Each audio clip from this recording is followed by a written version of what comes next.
Hello, everyone. Welcome back to the SIC Indonesia webinar series. My name is Kendista, counsel at SIC, and I will be the moderator today. This is our third installment in the series, and today we will be discussing about virtual hearings. This topic is still very timely, even after almost a year since arbitrations in Indonesia are starting to be conducted by way of virtual means. This is because, as also mentioned in our event flyer, virtual hearings are not the same as in-person hearings, and the transition from the traditional physical hearings to virtual hearings requires various considerations and preparation.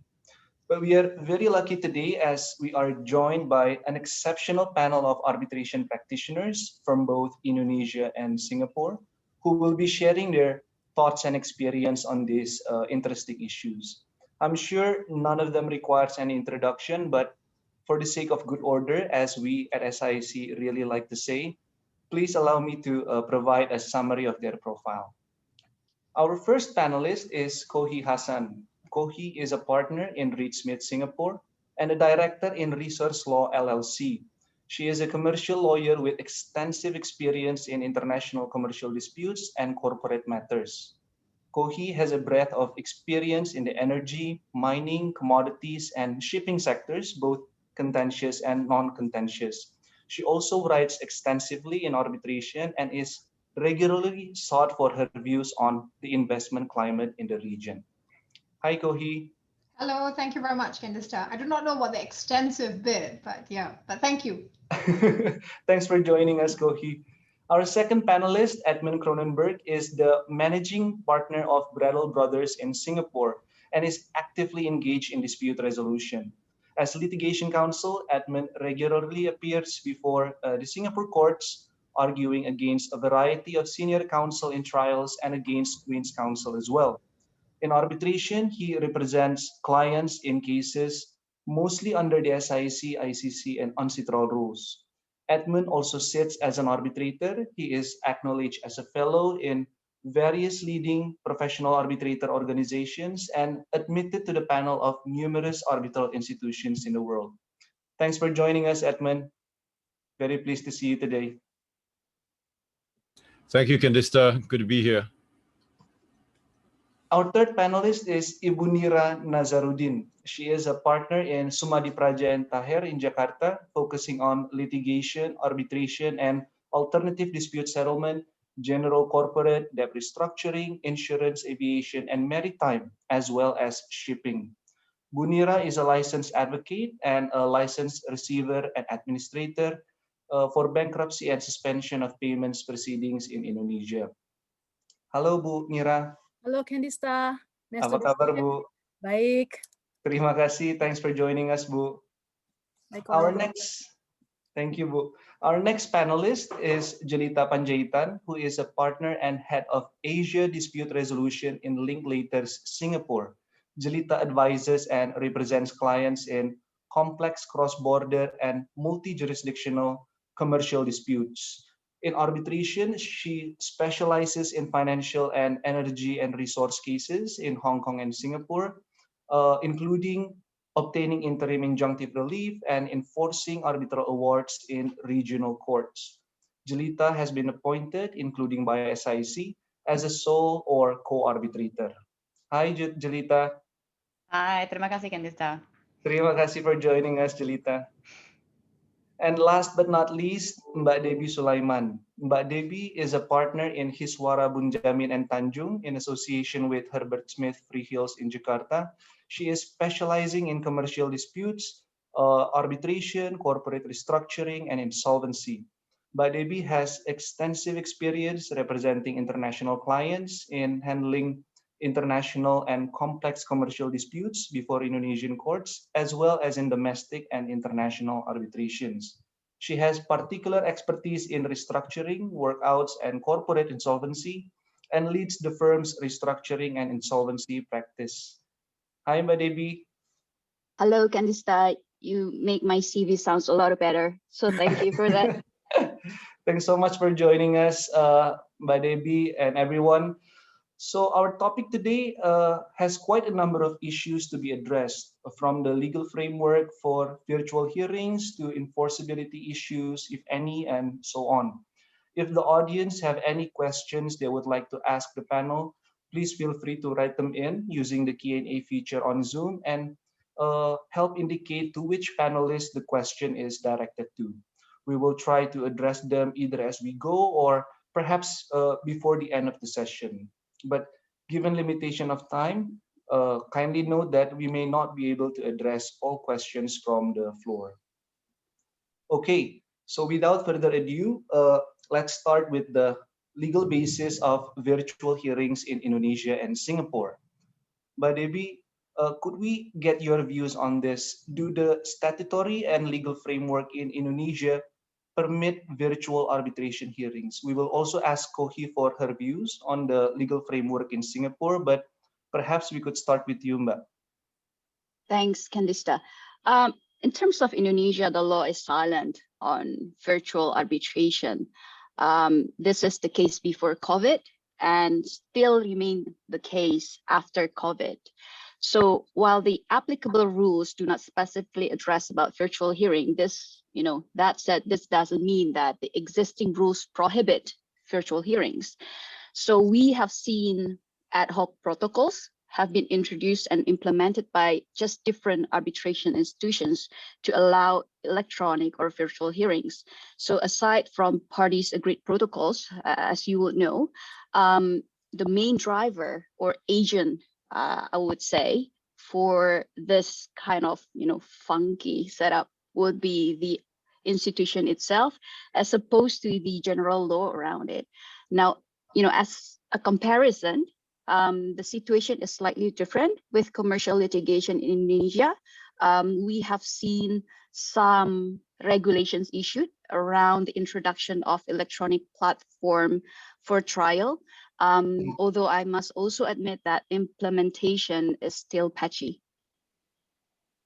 That's interesting to know. Thank you so much, Mbak Debbie. And what about the Singapore Kohi? Is there any difference with Indonesia in terms of the legal framework for virtual hearings?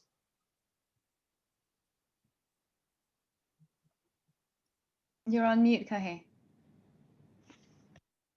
Thank you very much. Thanks, Julita. No, the position is pretty similar in the sense that there is no express regulation or statutory framework which sets it out clearly that virtual hearings are allowed. But arbitrators as well as parties have given quite a fair bit of autonomy to set out how the arbitration is to be conducted.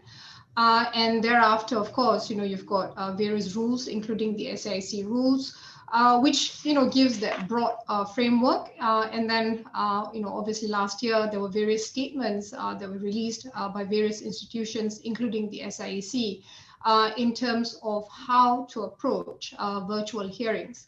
So the short answer to the very long response that I've said is the legislation is silent, but it also allows parties to have that right to have virtual hearings.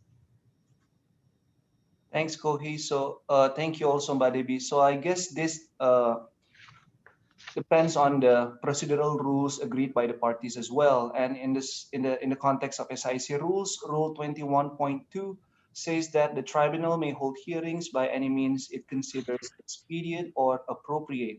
No express mention of virtual hearings in the provision, but the language is broad. So it can be in person, virtual, or probably conference call over the phone.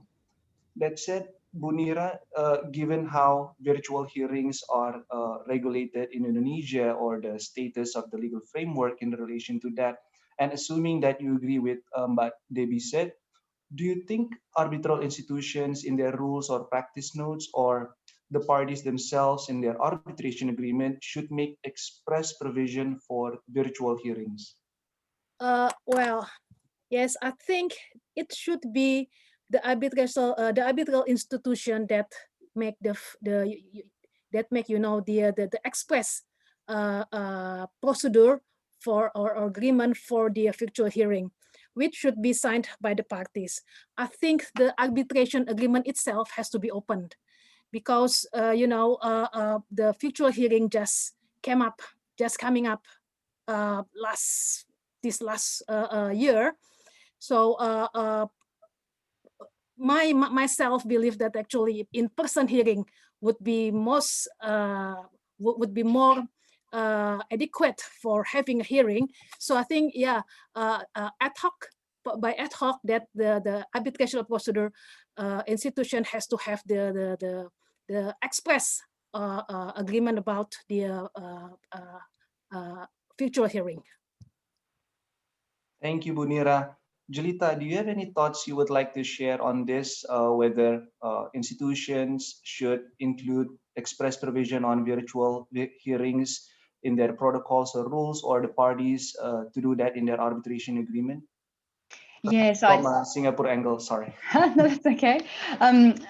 I agree that it's very helpful if the arbitral institution has given some thought to that. Of course, arbitral institutions don't find it easy to amend their rules on the fly, which is really the sort of situation in which we have had to adapt to the potential need for virtual hearings. And it has been almost by accident to see whether actually each institution's rules would already provide enough room and don't inadvertently contemplate that all hearings would need to be in the physical presence when you come to the merits hearings. I think most rules are fairly clear that interim hearings or procedural hearings and case management conferences can happen on a virtual basis by teleconference and so on. But when it comes to the merits hearing, there may be more of an expectation in the terms of the rules of various institutions that those types of hearings would normally take place by in-person attendance.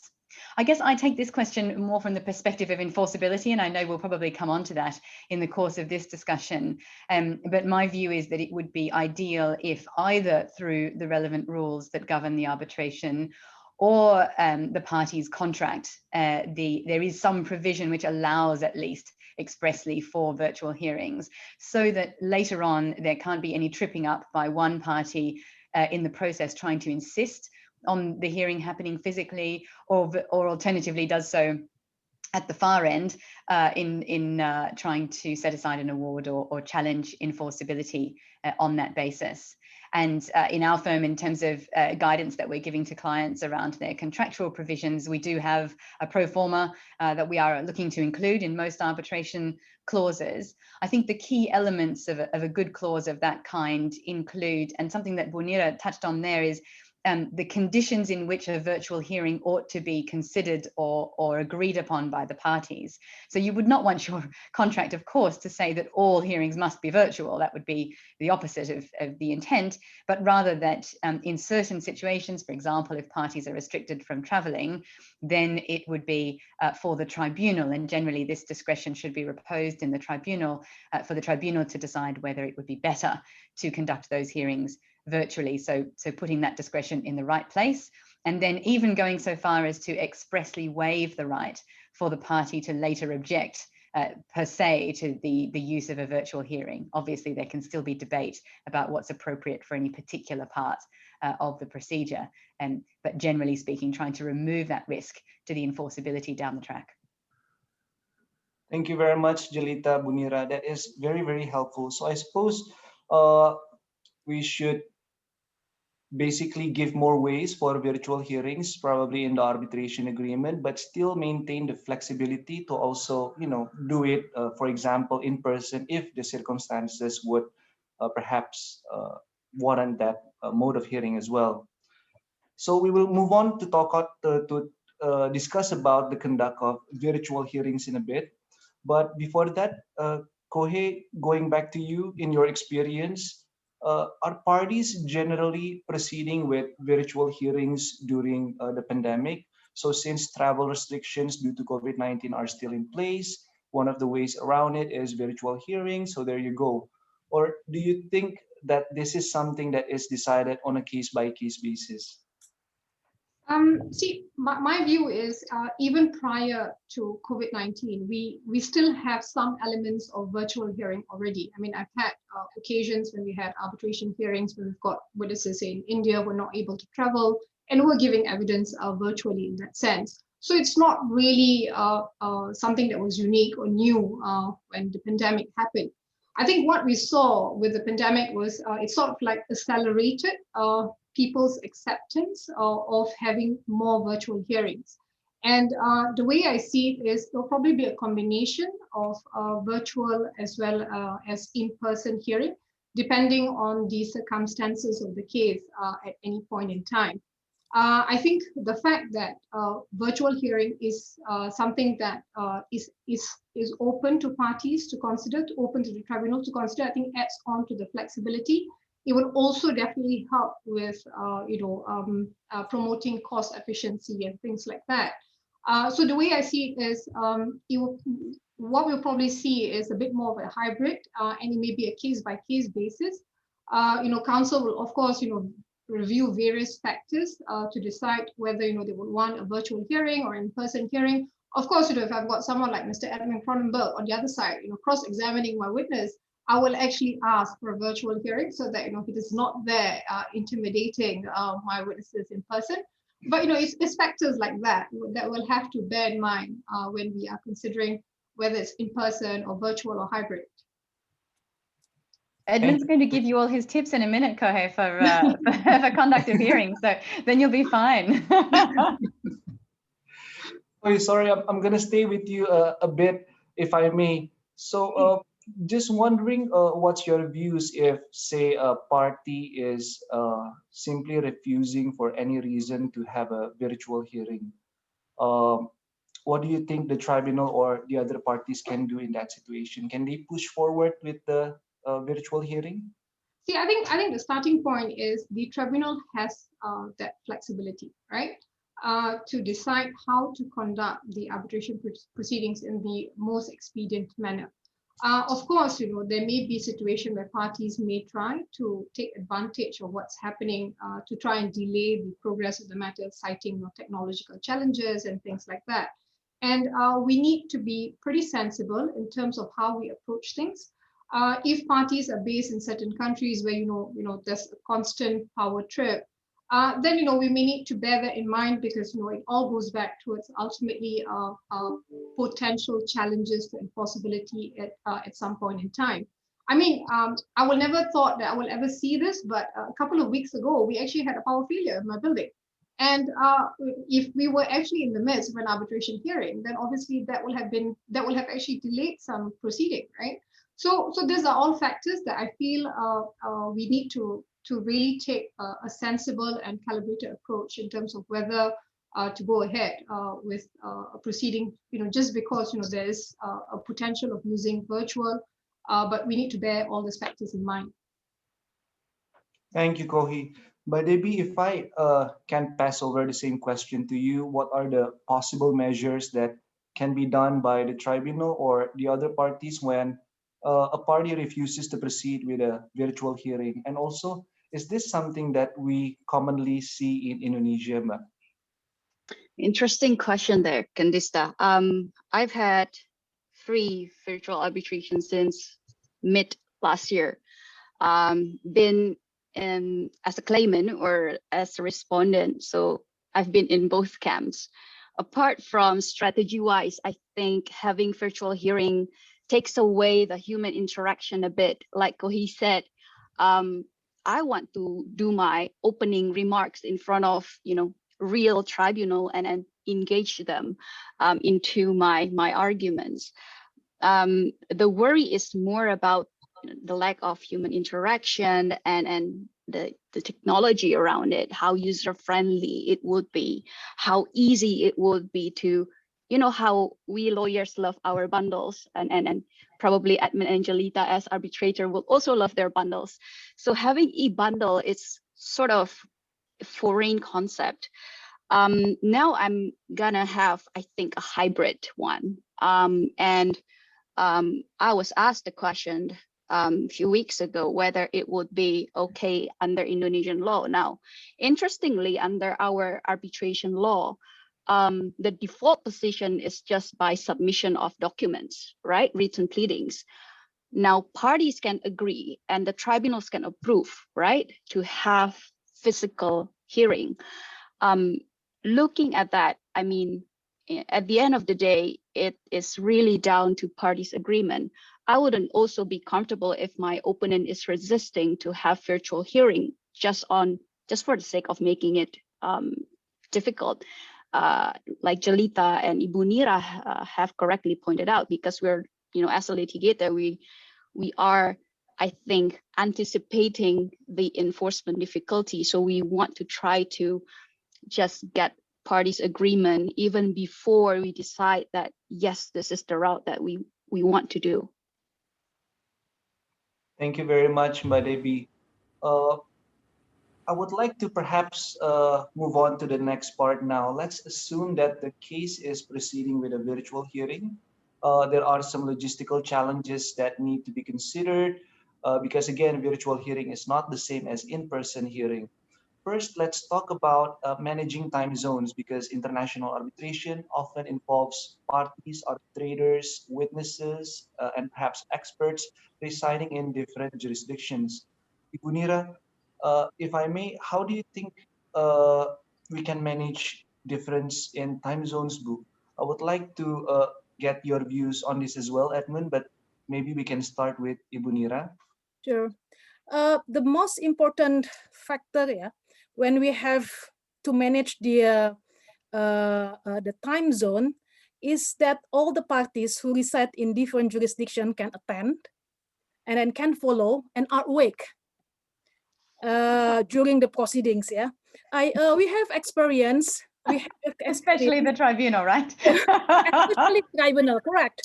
Yeah, we have the experience where the counsel of the parties and the members of tribunal reside in three different continents. So it has been agreed that the time basis is Jakarta time. So we have to manage as to how the party in Europe will not be too early, and the parties in the US and in the Canada are not too late. So it's quite challenging, because it appeared that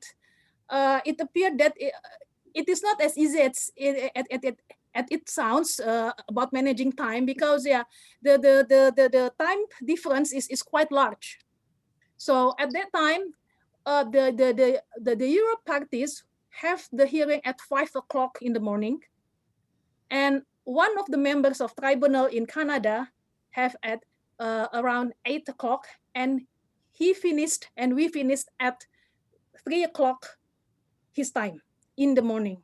So I think, it's quite challenging to manage the time zone.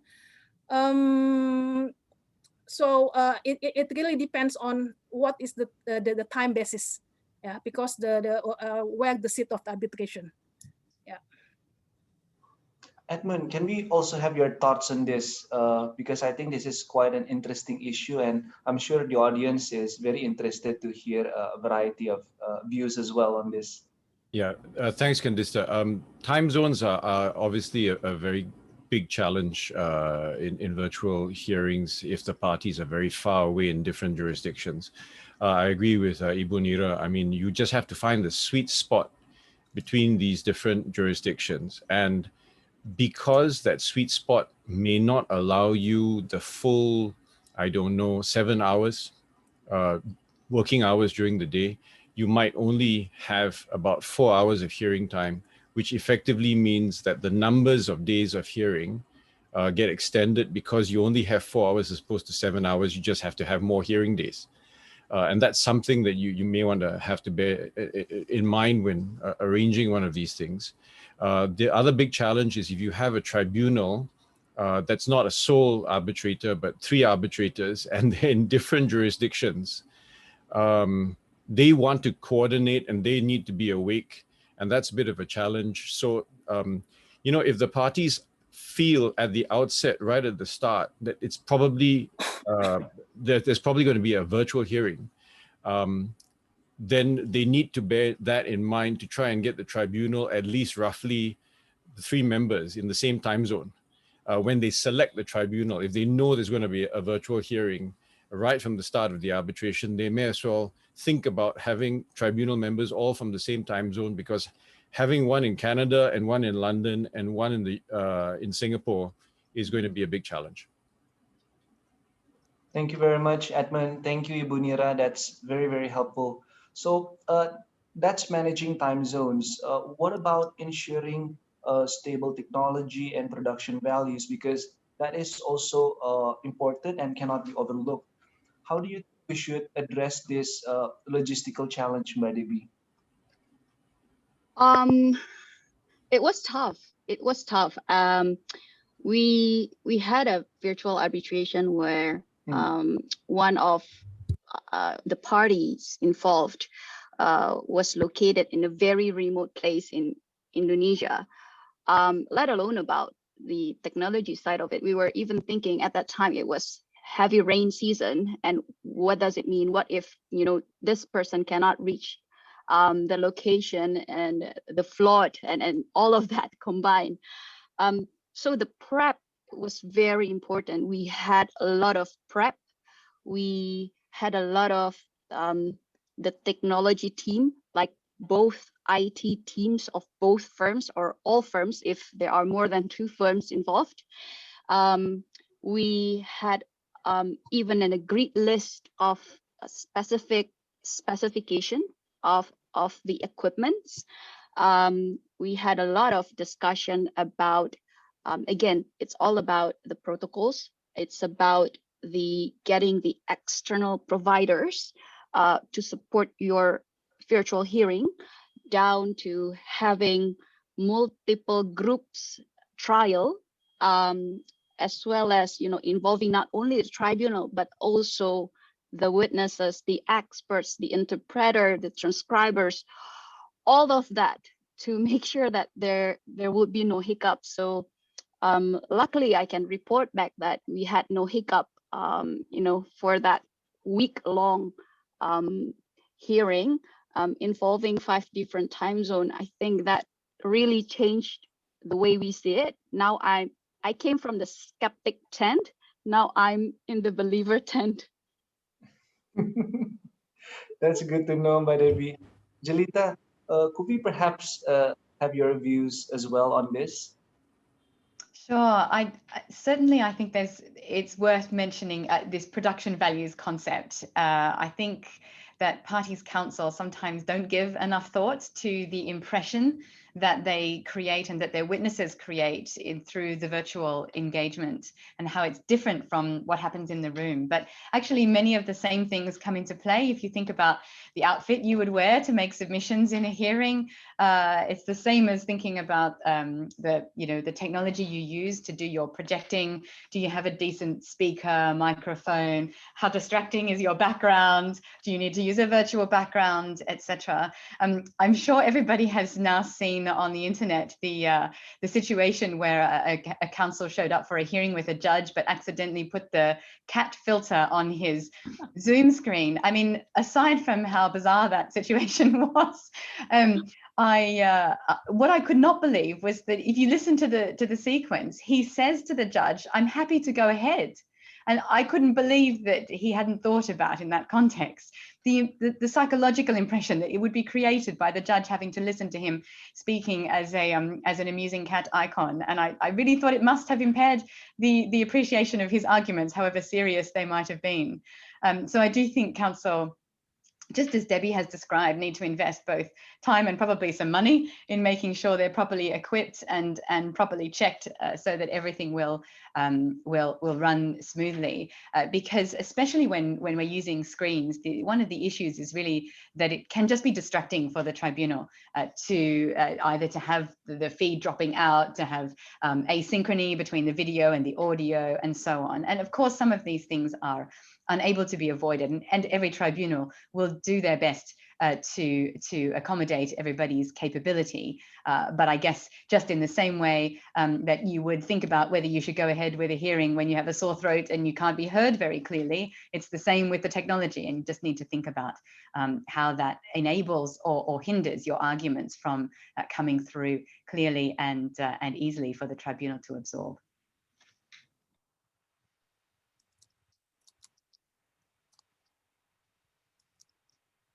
We can't hear. And this, you're on mute, I think. Thank you very much. Sorry for that. So another important issue that I would like to perhaps explore is about access to electronic documents. So as we all know, virtual hearings would often go hand in hand with electronic document sharing. And in this regard, Edmund, do you mind explaining how parties, counsel, and arbitrators access electronic documents in a virtual hearing? And do you see any issue with this in practice so far? Thanks, Candista. Actually, there are different things I've seen in relation to how electronic bundles are accessed. Or let me just talk about documents generally. So it really depends on what kind of technology you have, how many screens you have, whether you have the screen real estate to display the electronic documents. And in an ideal situation, you have at least 2 screens or maybe 3 screens. Or if you don't want to have a screen up there, you can have the electronic bundle on an iPad. It's a PDF with bookmarks, something along those lines. But I can tell you that some people, in fact, even move away from electronic bundles, as uneco-friendly as this sounds, because already the equipment that they have is being used for the feed, the picture and the sound. And maybe they don't have very fast computers or a very good broadband band links. So what we actually did for a recent arbitration was we made an electronic bundle, a very simple one, it's a PDF document with the entire hearing record inside. And so we had that available. And so we could share screen using Zoom if we needed to. But at the same time, we sent that to everyone. And we said for the witnesses, could you get this printed out at your end? So we transmitted it electronically. We got hard copies in front of the witnesses. We got hard copy documents for the arbitrator. And the arbitrator was apparently quite thankful for that, because maybe arbitrators like using hard copies. And that meant that these people didn't have to display the documents on their screens, on their computers, which were already text with the Zoom feed. So there are many ways of doing that, but I think the key message is you need to think about what is the most appropriate way for your particular case, given the technology that you have available. The main thing is the documents must be there, must be easily accessible, and must be available to everyone. Thank you, Edmund. So it really depends on the need of the case as well. Still with you, Edmund, do you think counsel have had to alter that approach to oral advocacy in the context of virtual hearings? And if you think so, what preparation do you think is necessary to address this? I definitely think that counsel have had to adjust their approach. In the first place, when we are taught advocacy, we're taught, look at the judge in the eye, get your witnesses to look at the judge in the eye. You want to make that eye contact. How do you make eye contact over Zoom? I'm desperately trying to make eye contact right now, but I can tell you that I'm probably staring at a little black dot on top of my monitor, which is the camera. And unless you've been trained as a newsreader, that's going to be a bit of a challenge at the outset, right? So we are so used to looking at people, but if, for example, I look at the bottom of the screen where you appear, I'm not making eye contact. So, I mean, all these things require practice. They require a briefing to the witnesses to do this. In terms of, let's say, cross-examining, now Kohi's going to be listening to all of this. I want, if I'm doing this virtually, the witness to see me dead on, not like this, so that I can— writing down notes, yeah? Yes, of course you are. This doesn't have any impact if I'm just asking questions like this, or if I'm looking down like this. But then again, I can't be sure that the witness is actually looking at me. So I need to know what technology the witness has in front of him. What kind of a screen? Is he going to be using a laptop? Is he going to be looking there? And all this feeds into whether I can actually project over Zoom to control the witness. And I might want to come a bit closer. And I might want to get slightly louder in asking a question. And all these things, I think they come with practice. And then, of course, there's a big issue of witness coaching. If you have, because the witness is in a remote location, how can you tell what the witness is looking at? And I'm just going to share this. This is not my original idea. This comes from a Korean arbitrator friend of mine, where he has insisted on another feed, let's say through a mobile phone, Zoom feed, and the phone is placed at the side. And so you can actually see partially the screen that no chat box is opening there telling the witness what to say. You can see there's nobody else in the room, and nodding to the witness, shaking his head to the witness to prompt the witness what to say. And of course, counsel has to be alert to all of this if you're cross-examining a witness. And if you're wondering how to mount this, blue tack at the back of the phone, stick it on the wall. We're learning as we go along. Thank you, Edmund. That's very helpful to know. I want to talk about enforceability issues in a bit, but I would like to ask a little bit more about this time about the issue of confidentiality before we moving on to enforceability. As we all know, confidentiality is one of the hallmark features of arbitration, but some are saying that online video conference platforms are not secure. And in the context of virtual hearings, how do we protect the security and confidentiality of communications as well as the identity of the parties? How should we deal with the concern that hearings may be recorded? Julita, do you have any thoughts you can share about this? Yes, Candista, I mean, of course, we all know that confidentiality and privacy of hearings is a challenge even without the virtual context. So it's not as though it's a new issue to worry about. And party misconduct, even counsel misconduct, may always be a concern, no matter what the setting. But perhaps the virtual setting provides a few more opportunities, or at least we need to make some additional provisions for those settings so that we head off any temptation to misbehave. And there are three aspects, I think, to this in terms of how we might address the concern. The first one is with tribunal directions.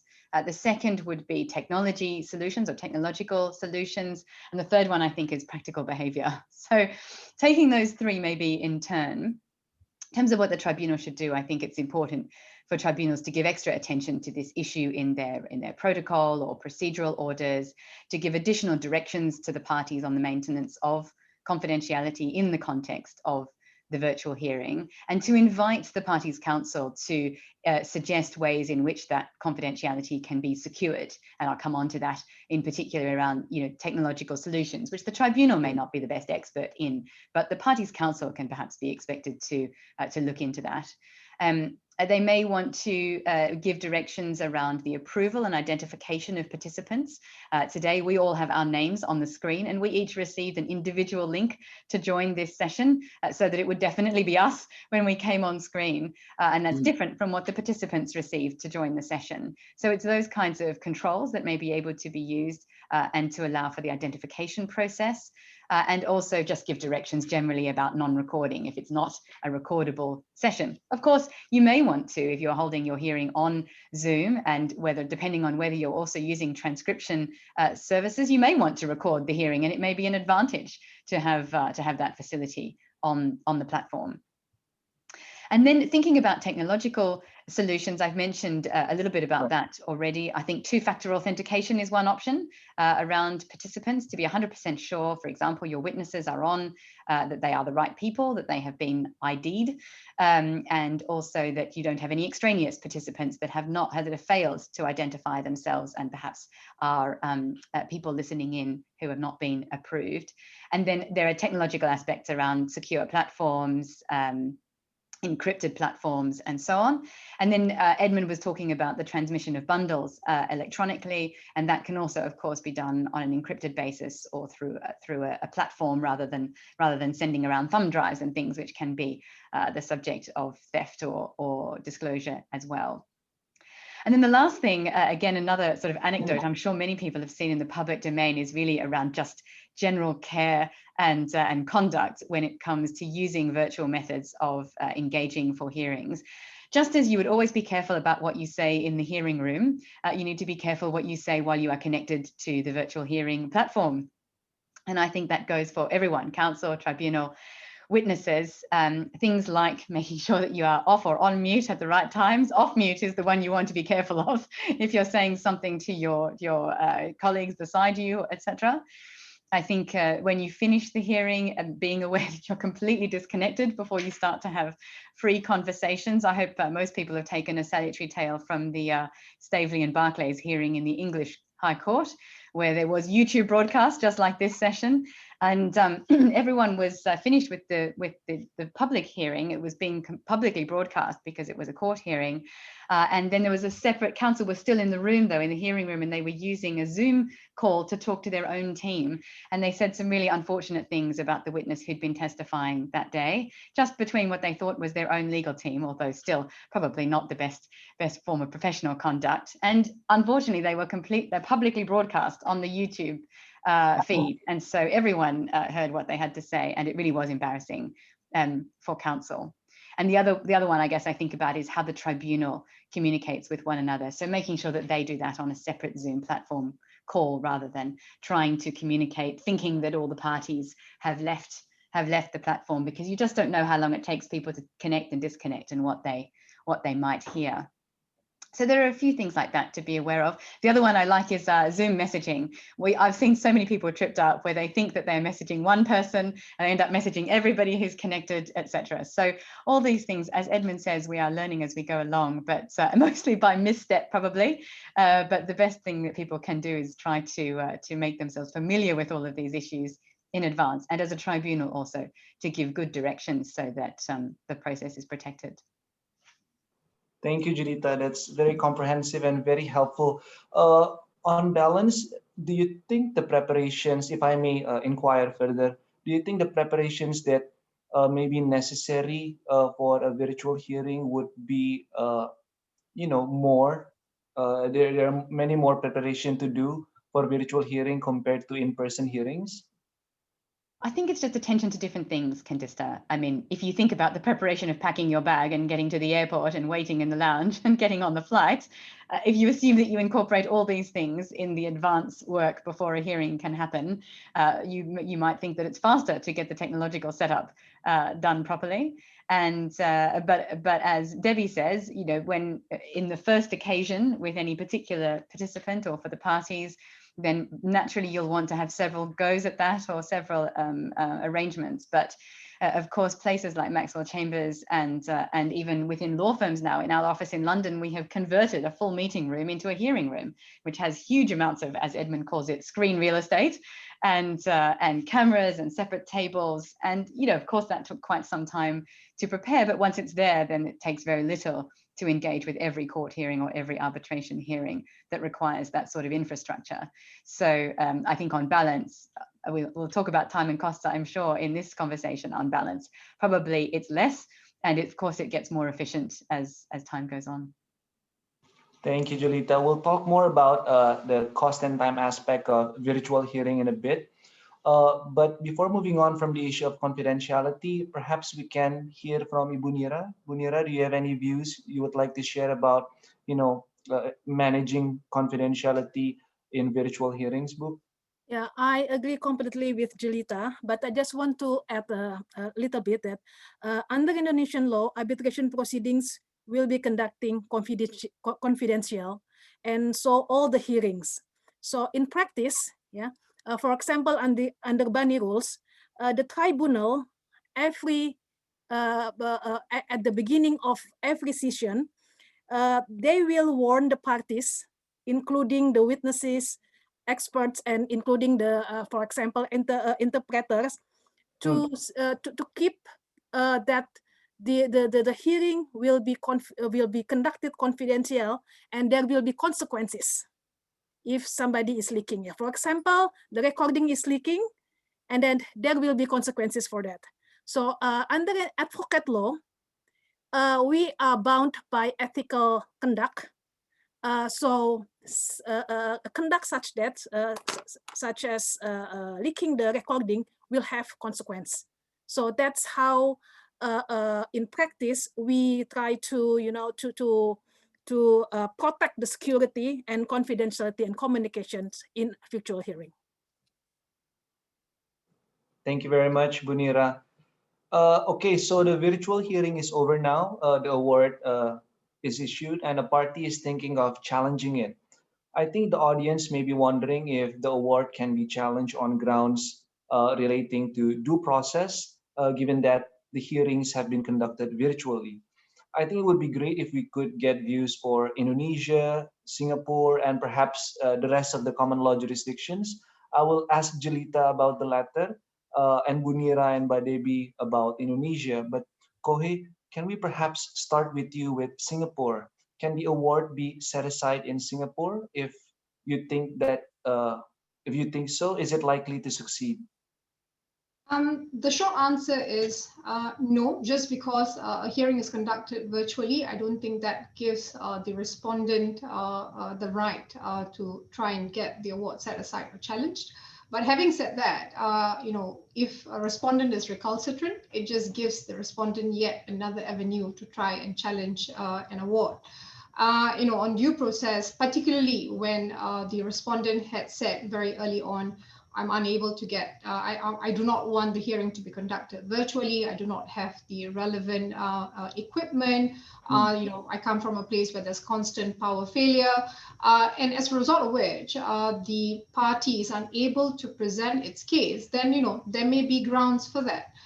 So which is why it's extremely important for the tribunal as well as the parties leading up to the oral hearing to make sure that you've got multiple trial sessions, making sure that any concerns that have been raised at the outset are dealt with prior to the hearing.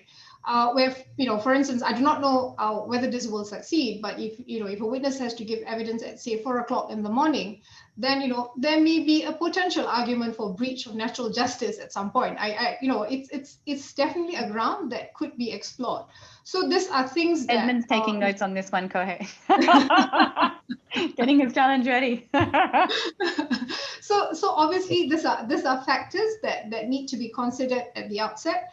The fact of a virtual hearing alone should not be a reason for getting an award to be set aside, but is the conduct of the hearing and being able to give a party every opportunity to present its case that's critical. Thank you, Kohi. Moving on to you, Julita, could we perhaps have your insights on this same issue, but in relation to the other common law jurisdictions? Are they the same as Singapore? Yes, I mean, Candice, I'll probably focus particularly on sort of Hong Kong and England and Wales, which are maybe the other two nearest common law jurisdictions to Singapore. It might be too much to suggest I can speak for the entire common law world. And maybe even with my accent, I probably don't have a full coverage. So, I mean, the legislative environment in Hong Kong and England is very similar to places like Singapore. It's permissive in terms of conduct of hearings and no requirement for mandatory physical hearings. I think it's possible to envisage that, as Kohe has probably indicated, that you could have a virtual hearing that so badly disadvantages one party that it could give rise to a challenge. So, but the point is, as Kohe said, that the challenge likely could not be brought solely on the basis that a virtual hearing was adopted as the mode of conduct. And I think you would have to, based on the sort of track record in the courts in Hong Kong and England and indeed in Singapore, you would expect that you'd have to be pretty egregious, pretty far away from proper, fair conduct for it to be justifying some sort of set aside. And one reason why I think that's the case is that both Hong Kong and the English courts have adopted both teleconferencing and video conferencing for their procedural hearings and full merits hearings in their courts. And so given that there's been quite a lot of backing for that in each of those jurisdictions, and of course here in Singapore we do the same, there is, I think, and in fact there have been cases in those courts challenging those procedures in the court context, and they've been very strongly rejected. So it's been quite clear that the courts believe that in the interests of justice and the interests of continuing administration of justice, that those methods are appropriate to be adopted and do not deny the parties their procedural fairness or access to justice. One good example of that, if I might mention it, is the Kazakhstan and BNY Mellon case in the English High Court, which our firm acted in, and which was the first virtual trial immediately after the COVID lockdown was imposed. And the judge was extremely insistent that there be no delay to the timetable whatsoever while the whole matter was converted to a virtual hearing. I can tell you that the team was scrambling in London to get it done, but the court was certainly keen to go ahead, and actually objections were overruled in that context. So I think that although you might not be able to rely on quite the same public policy considerations if you around the support for the rationale for proceeding on a virtual hearing basis, I do think that the courts in Hong Kong and England and in other common law jurisdictions would be resistant to a suggestion that the virtual hearing in and of itself was some kind of breach of procedural fairness, and particularly given that many of the institutional rules enshrine the principle that the matter must be resolved expeditiously and that the tribunal has a duty to proceed in that way. I think they would be able to rely on that as good grounds for justifying adjusted hearing procedures that are necessitated by things like COVID and travel restrictions. Thank you so much, Jelita. Thank you, Kohi. Let's turn to Indonesia. Bunira, could the award be refused enforcement where the hearings have been conducted virtually, or is it also depend on whether a due process have been violated or other things as well? Can we perhaps get your views on this, Bu? Sure. So under Indonesian arbitration law, the most common grounds for challenging the enforcement or arbitral award is if these awards is violating the public orders.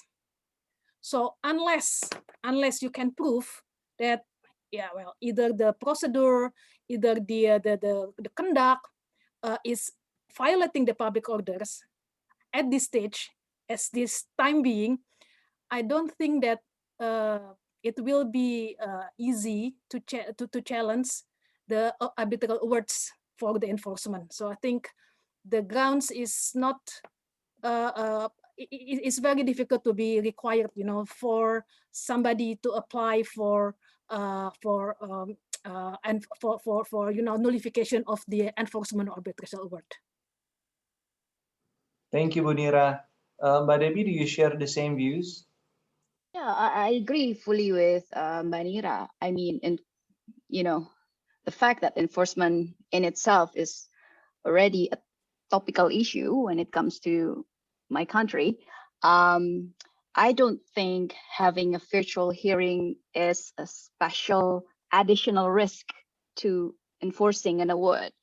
It's just the feeling of fairness. I think Kohi, Jelita, Edmund, Banira, everyone said the same thing. The feeling of fairness, whether each party feels that they have been given sufficient or equal opportunity to present their case. So if sometimes I understand tribunal would want to expedite things because they have their own agenda with other ongoing cases, but trying to push a case with a day hearing or 2 days hearing is unrealistic, I think. Making sure that I think in the award that parties do agree to have a virtual hearing, or an acceptance, like an agreement about the transcript, an agreement about how the process was held, is important if this can be captured in an award. So if in the future a party resisting to the enforcement, then the award says itself that parties agree, they sign protocols, they sign this agreement as an additional, blanket of protection. So again, as a matter of just delaying tactics, derailing the process, yes, of course, I think I would be negligent as an Indonesian litigator if I'm not trying to help my client in postponing the enforcement. But, call spade a spade. I don't think it will fly far. Thank you so much, Banira, and thank you so much, Bunira, as well. Okay, so we now know the legal framework for virtual hearings, the necessary preparation and conduct of virtual hearings, as well as the issues in relation to enforcement. In terms of time and cost saving, if we may proceed to discuss about that, Edmund, will the increased use of virtual hearings lead to a saving of time and cost for parties and perhaps limit wear and tear on counsel? Will this become the new normal, or do you think we will revert to the old normal once travel restrictions are lifted? No, I don't think we're going to revert to the old normal. I think there are a lot of time and cost savings. Even if you're in the same country, imagine traveling from one part of Jakarta to another when it's raining and there's macet, and everybody understands this. You can do this from the comfort of your office where you have a setup. I think it makes a lot of sense. There are some situations, obviously, where you want to have that physical attendance. I'm not saying it's all going to be virtual. I'm sure there will be physical hearings, but I think virtual hearings are a very viable option right now, and people know that. And you save the airfare, you save the venue. You have already recording that you can make a transcript of. You remember how much you pay the transcribers. Well, all these things are going to be factored in. Thank you, Edmund. Could we perhaps hear your thoughts on this as well, Jelita?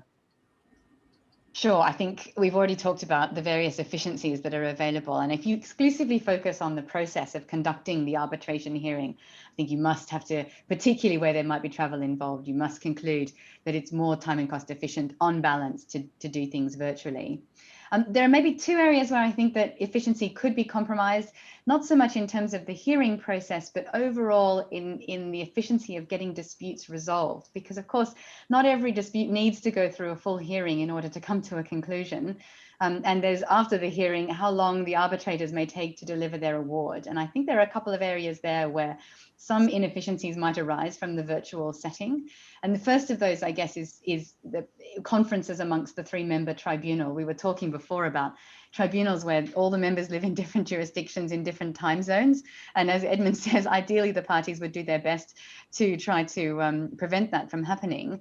But in those situations when everybody's working with quite a limited crossover window, I've heard arbitrators say that the tribunal tends to just dial in and dial out just for the sessions, because in any event, they're already very early or very late in their day, and there's not much time for conferencing around the hearing time, which is something tribunals very much value, the ability to discuss how the hearing is going, what views they are forming. So that's one thing that might make it then longer for the tribunal to come to common views, which they can record in award afterwards. And the other one that's very much on my mind is the opportunity for negotiation and settlement. When everybody comes together, maybe even several times before the full hearing, or if the full hearing is quite long, then you may be together for quite some time to conduct the merits assessment. Sometimes that creates a little bit of a relationship of collaboration and trust. And in the sideline conversations may allow you to do things like get rid of certain issues, cut back on certain witnesses, and this can also reduce hearing time, or it may even open the door for some negotiation towards settlement. And both as counsel and as arbitrators, I'm sure all of us have experiences where actually you end up doing away with your hearing, because as you all start to get together, you actually can find a solution along the way. So I suspect that those opportunities happen less often if everybody's only gathering to do their hearings online. And so I wonder if maybe there's a little bit of efficiency there, not in terms of getting the hearing done, but actually in really resolving the dispute, which of course is the fundamental intention of the arbitral process as well. Thank you so much, Jelita. We still have some time left, and I think we have a number of questions from the floor. The first one is from Salma Priyandani. Does the tribunal have a duty to equip the parties, including witness and experts, with sufficient technical setup if the parties does not have sufficient means of such? Does this fall under arbitration cost? Edmund, could I perhaps place this on you and see if we can get your views on the question? Sure, thanks. I don't think the tribunal has an obligation to help the parties sort everything out, but the tribunal has an obligation to ensure that the parties are able to present their case properly by giving the right directions, by telling the parties, I require this, I require a clear feed from you, I require clear sound, clear picture, I want to be able to see the witness, I want to see the whites of his eyes, but the tribunal doesn't have a duty to knock on their door and say, I want to see your setup and let me change your setup. No, that's too much. For that reason, the parties should actually, if they're not able to do it themselves, they should get vendors to help them along the lines of what the tribunal and the parties have discussed would be required for the hearing, so that everybody can see and hear one another very clearly. Thank you, Edmund. I'm still going to stay with you for another question from the audience. Is it necessary for the parties to engage with vendor to arrange and accommodate virtual hearing to avoid any hurdles, for example, bad internet connection and so on? No, it's not. Again, it's not necessary for them to hire a vendor if they can do it themselves. But if they don't have the in-house expertise, then certainly engage with a vendor. One very critical aspect is ensuring, if your counsel, ensuring the tribunal has a good setup, right? The tribunal should be thinking about its own setup, but sometimes the tribunal forgets this for whatever reason, and you as counsel want to ensure that the tribunal, again, has a big enough screen, is able to see the documents, is able to see witnesses, is able to hear you clearly.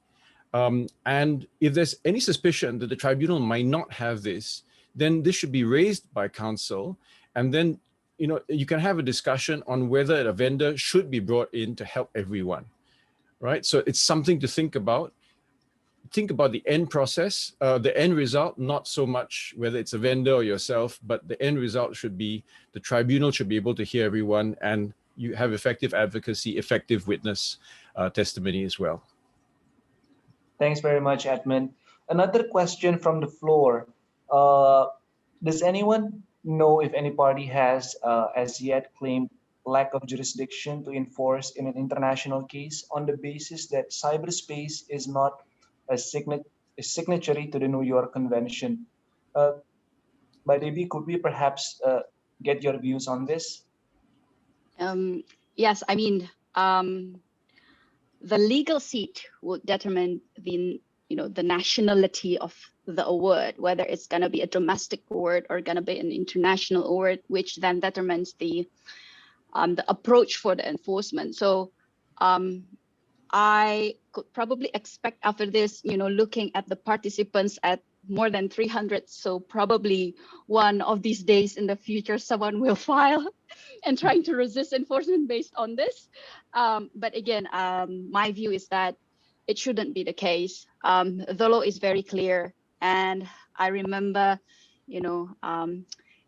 someone said to me, as long as you have good advocates, you have, good judges, and who understands about this and why a provision is drafted in such a way, I'm still a believer that eventually you'll get a good decision at the end of the day. Candice, I had one interesting experience sitting as an arbitrator where we were sorting out the first procedural order, and actually the contract had provided a specific venue for the hearings, a particular city, which were in addition to providing for the seat. And we all spotted this, and it was quite clear because of the place where that was and the place where I was that we were not going to be holding our hearings physically in that place. So we did have to come to an agreement, which I then recorded in the procedural order, that we agreed the hearings would be conducted virtually. We agreed that the seat would remain in the relevant place, but that the parties both agreed that the hearings could go on a virtual basis and without everybody attending in the relevant venue that they had provided for. I mean, in fact, I always advise my clients against providing for a venue in their contracts, but it is something to just look out for to make sure it doesn't trip people up at the end. Thank you, Julita. That's very, very helpful. I believe we are running out of time here, but before we conclude, I just want to say thank you again to all panelists for sharing their thoughts and views on this very interesting topic. And also thank you so much to the audience who have taken the time out of their busy schedule to attend and participate in this webinar. We have more than 300 turn-ups. We see a great number of people showing up today from Indonesia, Singapore, and many other places in Asia, including Europe, Africa, Australia, and the United States. This is highly, highly encouraging for us. Thank you all so much, and see you on our next Indonesia event. Thank you all. Thanks. Thank you. Bye-bye. Bye. Thank you.